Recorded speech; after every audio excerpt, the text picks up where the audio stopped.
it certainly is important, but I think also it's important to live in the day as well. To those things that you are looking forward to. My experiences, I'm better if they are very much on my immediate radar. You know, that they're things I'm doing tomorrow, let's say, or even in the same day that I'm in at the moment, rather than 3 days' time or next week, because I haven't got a clue what I'm doing next week. And I keep 3 diaries. So, you know, I'm extra organized, I hope. And I do have things in those diaries for next week, week after, or week after that I'm looking forward to, but I'm not aware of when they are. I might just have a notion that I'm doing such and such a thing, unless it's particularly significant. So, yeah, I think it is important to have those things to look forward to. And also it's important to generate things to look forward to, not to expect them to come landing on your lap and to be presented with them, which fortunately we all do get occasions like that, but also to actually make an effort to generate those things and to, you know, go and possibly seek out things that you're going to look forward to. And I think that COVID has made that much harder, because I think it's made the big thing in my life is people. And, you know, I constantly have said over the years, the best thing about having dementia, the people I've met, because they've so enriched my life. And there's a number of them. And Chris is a good friend, and Chris enriches my life. You know, so the people who one's met along the way, many of them are fabulous. With COVID, it was much more difficult seeing those people and maintaining that looking forward to.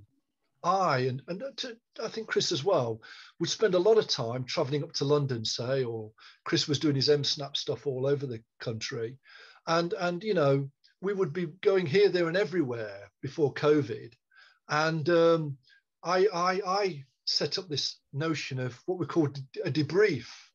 So we'd have an ideal meeting, and then we'd go to the pub afterwards, you know, and things like that were brilliant.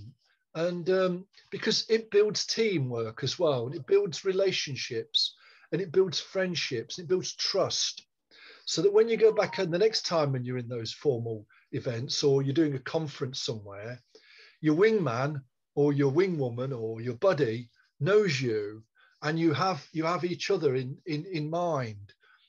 So, you know, this team building or relationship building thing is part of looking forward to. In my view, I'm not very good. In fact, I'm worse than that. I'm awful at looking forward to things on my own. I can't think of anything in my diary at all that is something that I'm looking forward to on my own, because it's no longer me. It used to be, you know, I'd go off to London to a museum or something, or I'd go to a model fair or something with models that I was interested in, or railways or military models or something. And Rosemary wouldn't have the slightest interest in that. So I'd take myself off and I'd enjoy that. I haven't done that for years, you know, so it now has to be something with someone, even a walk now. And within my care plan, that is established in there. Well, you, having said that, Keith, I've noticed you do build things in actually for you to look forward to, like you've taken up your painting and your artwork, and so you are, frankly, I mean, I know, Kathy, you said we're busy bees. I sometimes I think, well, how on earth does Keith fit that bit into his time as well? And I mean, because I know you well, Keith, I know that you're not one to sit there and let the grass grow under your feet, you know. And I'm like that as well. I like to keep relatively busy. The temptation in the Zoom world has been to perhaps go over the top, and sometimes that has happened. And it's, whereas before you had to write yourself off for a day, and so if you're going up to London, that was you for the day. But it's possible to fit 4 or 5 meetings in a day now if you're doing it on Zoom, and you can't sustain that level of doing things. But I do feel that if I haven't got anything on, well, it's a case of nature abhors a vacuum, isn't it? That if I find if I stop doing one thing, then something else pops along, and if it doesn't, then I do go out and see, like there's a new dementia cafe being set up. I think, well, I'll go along to that now.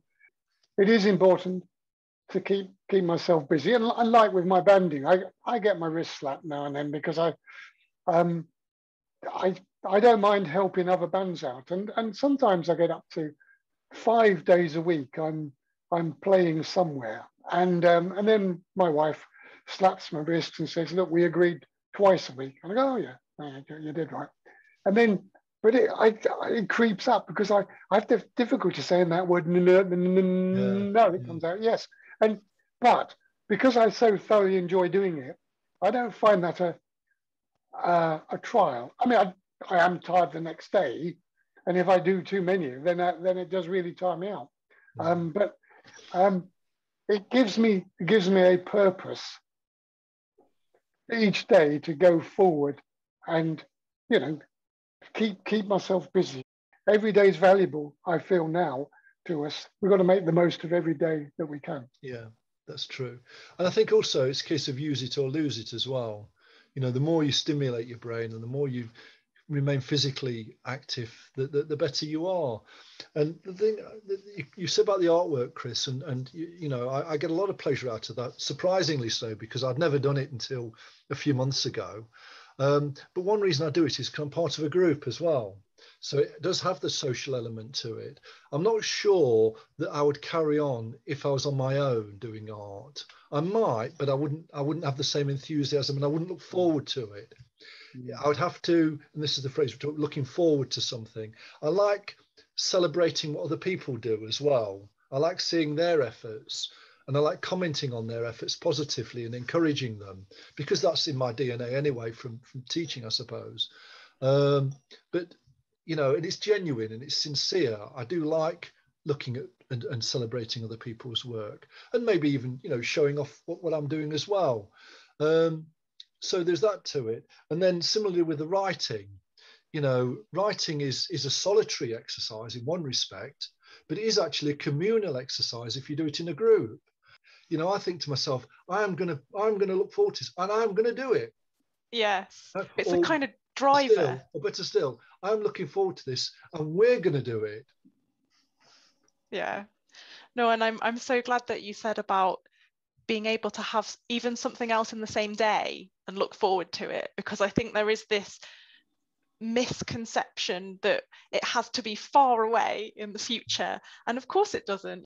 Well, if it's too far in the future, Kathy, two things. First of all, we'll probably forget, and secondly, you're wishing your life away until you get to that point. You know, and we've only got so much time on this planet, and as we get older, that time is less, and as we have these different health conditions that we're contending with, it's harder as well. So why plan for something that's a year or even 6 months ahead when you can do something tomorrow or next week even? But a good example was today, where we've had twice we've met today, yeah, and twice we've been chatting, but they've been very difficult, very different environments, and both of them have been stimulating in different ways. So if I would agree with you, Keith, if it's too far in the future, you got to live. That's that phrase, isn't it? Live for today, because you don't know what's around the corner tomorrow. And before I got my diagnosis, and I probably didn't do that really, but now I try. That's what I try and do. But I have found I do need to put days off in there as well, particularly if I know I've got something coming up on Wednesday. Then I might take it easy tomorrow. Yeah, I say might. That doesn't really happen because I don't. I didn't believe you for 1 minute. And the thing is, well, COVID has had an impact on that as well, Kathy, because, you know, and I think the last 20 months has really brought this home even more, this point you're making with us about looking forward to things. And, you know, what Chris and I are saying about, you know, making sure they are things that are achievable and are really close by in time is reinforced by the last 20 months, because, you know, it's been impossible to plan